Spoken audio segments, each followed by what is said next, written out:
victoire. On a vu d'un côté Brice Samba qui est le numéro 2 en bleu et Lucas Chevalier, lui, qui est devenu numéro 3 lors du dernier rassemblement. Il avait remplacé Alphonse Areola. Est-ce que pour vous, c'est l'homme du match ce soir, Brice Samba? Si on enlève le côté Ben Taleb avec la très belle histoire. Oh, pas loin quand même. Ouais, non, c'est sûr, c'est quand même, il a fait c'est un acteur majeur.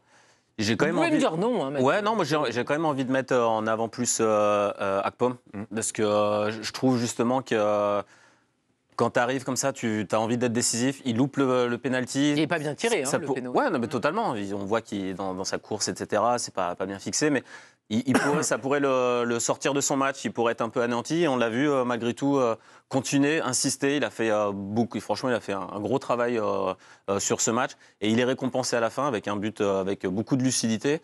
Je préfère sur une victoire le mettre en tout cas en avant, même ça n'enlève rien à la performance de Brice Samba. Et on rappelle d'ailleurs que pour Akpom, il avait marqué un but, mais qui était finalement en position de hors-jeu. Régis, c'est quand même particulier, on a 2 gardiens qui sont en équipe de France.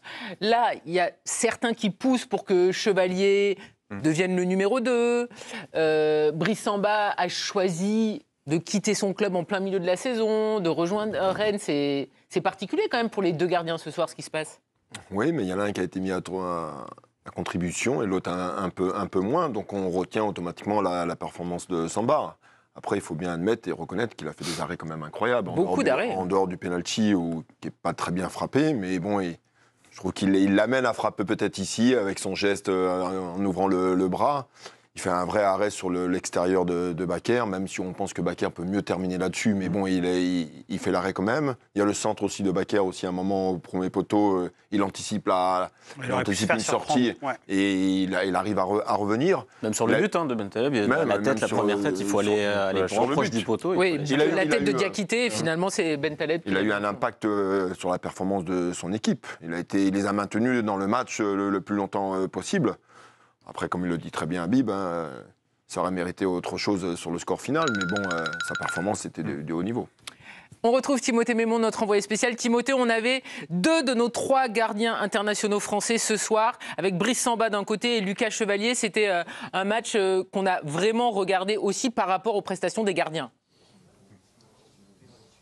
Oui, et il y avait une information importante, c'est la présence de Franck Raviot en tribune, l'entraîneur des gardiens de l'équipe de France, qui était là pour, on l'imagine évidemment, superviser ces 2 joueurs.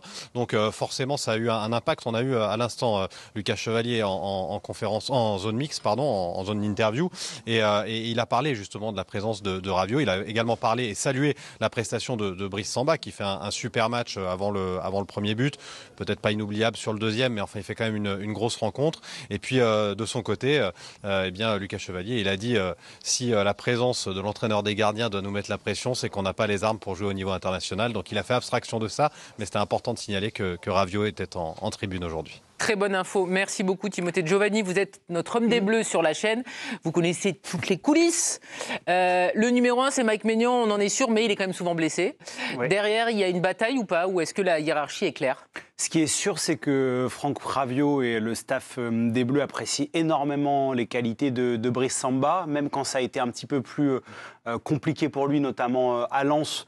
Il y a eu un soutien et un échange permanent. Donc je pense que la performance de ce soir de Brice Samba fait qu'en l'état, il n'y a pas de raison de changer la hiérarchie. Ce qui est sûr, et c'est pas du tout faire offense à Brice Samba, c'est que Brice Samba va vite glisser numéro 3 et que la concurrence, elle va arriver avec Lucas Chevalier pour Mike Maignan. Voilà, Mike Maignan qui est capable de faire des performances exceptionnelles. Il a parfois des soucis physiques. Franck Raviot... Il ne vit pas la meilleure saison de sa vie en plus. Non, il est allé le voir d'ailleurs récemment, Franck Raviot. Il s'est rendu à Milan pour voir Mike Maignan. Voilà, Lucas Chevalier, s'il continue sa progression, ça va être trop compliqué pour Brice Samba de résister sur le long terme. Surtout si la Champions League pour Brice Samba, c'est là où ça va, entre guillemets, à qualité égale, ça va être sur la scène européenne que ça va se jouer. Et puis surtout, Lucas Chevalier, on le sait, il va être énormément courtisé cet été. Il y a quand même des chances. Justement, vous voyez, On lui a posé la question en zone mixte. On va l'écouter, Lucas Chevalier, sur les sollicitations éventuelles. Il va pas falloir qu'il se trompe. Forcément, je pense qu'aujourd'hui, Brice aussi a fait un très bon match. Il n'a pas pu éviter la défaite, mais je pense qu'il a rempli son job parfaitement. Bon, voilà, c'est le football, c'est comme ça. Moi, voilà, j'ai essayé de faire mon truc. Je pense que voilà, Rennes est tombé sur plus fort. Et c'est logique. Après, non, il n'y a pas de pression et franchement à ce niveau-là, si on commence à cogiter parce qu'il y a le coach des gardiens de l'équipe de France, c'est qu'on n'a pas le niveau pour être international. Donc. Lucas Chevalier, gardien de but du LOSC, on le retrouvera donc en mars prochain avec les Bleus a priori. Et Joe Cassoré, on parlait de la prestation des gardiens, il y avait un match dans le match entre Samba et Chevalier. Est-ce que pour vous, c'est évident que Chevalier va passer devant Samba ou pas du tout ? Ça semble n'être qu'une question de temps, mais va falloir que les trajectoires se croisent. Et pour le moment, j'ai quand même la sensation que le staff des Bleus considère Brice Samba, considère son expérience. C'est un gardien de 30 ans, faut pas l'oublier. Chevalier en a 23. Donc c'est sûr que cette saison, elle a agi comme un gros accélérateur pour Chevalier parce qu'on l'a vu tutoyer des sphères en Ligue des Champions, être bon dans des gros matchs de Ligue 1. Mais va falloir le déloger, Samba. Et ce soir, mine de rien, lui, il fait sa part du boulot. Alors... ça n'empêche pas l'équipe de perdre, mais je pense que si Rennes a quand même investi une quinzaine de millions d'euros sur lui en lui donnant quand même plutôt un très bon salaire, c'est pas pour qu'il aille s'enterrer là-bas, c'est pour qu'il continue à être compétitif. Donc je pense qu'il va falloir le déloger. Et puis lui, il se dit peut-être qu'à un moment, il peut avoir autre chose qu'un rôle de doublure en équipe de France. Vous l'avez dit, Maignan n'est pas ultra fiable sur le plan athlétique. Lui, je pense que dans sa tête, s'il peut un jour prendre la place de numéro 1, même de façon circonstancielle, il ne va pas s'en priver. Ouais, mais si tu n'as pas de Ligue des Champions, c'est quasiment impossible. Ça va se jouer sur la scène européenne. Tu vois bien que... Après, il n'y aura même pas d'Europe pour Rennes l'an prochain. C'est pour ça, entre faire un très bon match en championnat et faire un très bon match en championnat, c'est ça qui te donne la crédibilité. Il n'y serait pas. Si vraiment il n'avait pas des arguments... Non, mais parce qu'il l'était avant. Donc il a découvert les Bleus avec la Ligue des Champions. Voilà, on est dans une certaine continuité. C'est pas parce que du coup, tu n'as pas de Ligue des Champions qu'on te jette. Ok, tu es dans le groupe. Mais là, forcément, ça va se croiser. Comme tu as dit, il y a différence d'âge. Et là, on sent que la dynamique n'est pas du tout la même entre les deux. Ludo, vous connaissez bien Lille, la ville de Lille. Il est chez lui aujourd'hui, Chevalier. Un jour ou l'autre, il va partir. Il va falloir qu'il fasse le bon choix. C'est un choix primordial pour lui. Après, faire le bon choix, il faut voir les choix. C'est-à-dire que vous connaissez les gardiens, c'est comme les attaquants. Hein. C'est un jeu de le PSG est intéressé, on le sait. C'est un jeu de chaise musicale. Hein. Vous voyez que dans tous les grands clubs, pour l'instant, il y a des gardiens qui sont là, qui sont forts, qui ont prolongé.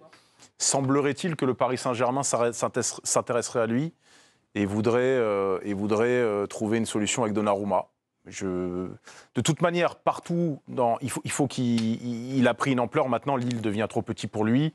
S'il veut devenir le numéro 2, voire le numéro 1 de l'équipe de France, il faut qu'il aille dans une écurie qui, comme Mathieu l'a dit, qui tous les week-ends joue l'Europe à un gros niveau, avec des ambitions. C'est là qu'on va voir son statut, sa carrure. Moi, j'ai pas de doute sur sa réussite. S'il n'est pas blessé, alors il a été blessé, il est revenu presque encore plus fort qu'il ne l'était avant. Mais Paris, c'est pas un club simple. La capitale. Quand t'es jeune, faut garder la tête sur les épaules. Et si je pouvais lui conseiller un autre club un peu plus structuré pour lancer sa carrière plutôt internationale. Ouais, mais qu'importe la capitale. Je préférerais qu'il aille par Londres je préférerais qu'il aille au Bayern ou dans un club comme ça pour commencer, on va dire. Il y a juste un truc quand même avec le Paris Saint-Germain de Luis Enrique quand même. Là, je parle pour les joueurs français. Ce qui se passe actuellement avec la logique de progression, quand on voit Bradley Barcola, quand on voit Warren Zaïre-Emery, quand on voit même Désiré Doué, qui était même pas titulaire à Rennes et aujourd'hui, 6 mois après le niveau qu'il a au Paris Saint-Germain. C'est un argument pour l'attirer. Ouais, c'est inspirant. Mais quand tu es un jeune joueur français, là où avant, j'aime pas cette expression, mais le Paris Saint-Germain était quand même un cimetière à joueurs moyens et il fallait être très très fort pour s'imposer au PSG. Aujourd'hui, quand tu es à Paris, que tu es un jeune espoir français, tu progresses.